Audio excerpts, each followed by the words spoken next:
The first jig is on to measure the track, and it goes just like this. If you put this up against that, you can see right there these tracks are too long.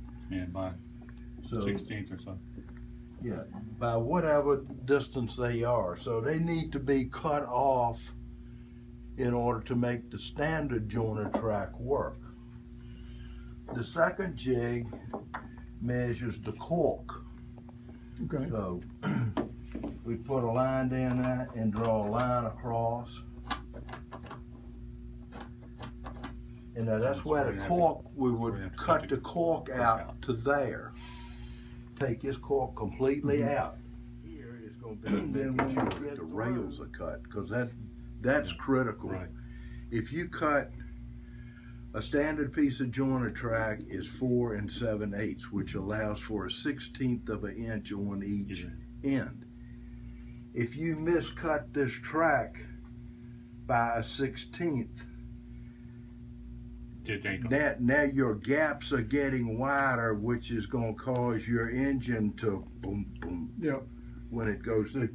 So that's the most critical part of this process, is making sure that when you cut these tracks, that you cut them at exactly the right spot, rather than doing it. The other stuff, cutting this up and smoothing the surface out underneath of it, is really.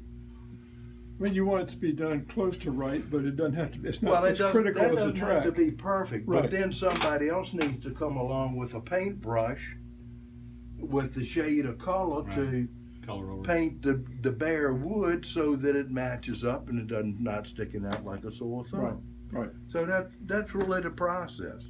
This module only needs to be done on this end because there are PC boards on the other end where they automatically butt up. Right. This is a module that goes to it. We don't have to do anything to that. That one's got PC boards on each. That's already done. Right. So that's not an issue. So that's where we're at with this. Right up on there like this, and this would fit down into the gap, and it slides back to connect to the other module.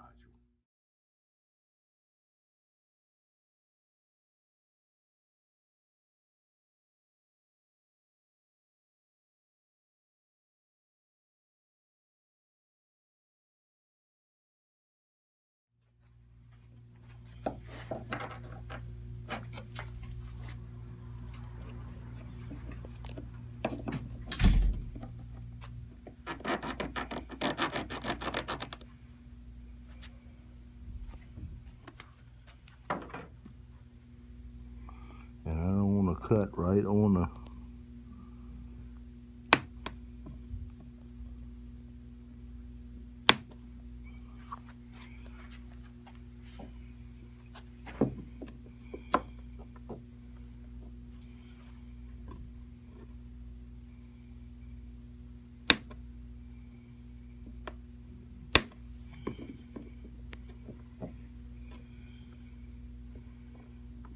deal.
attach.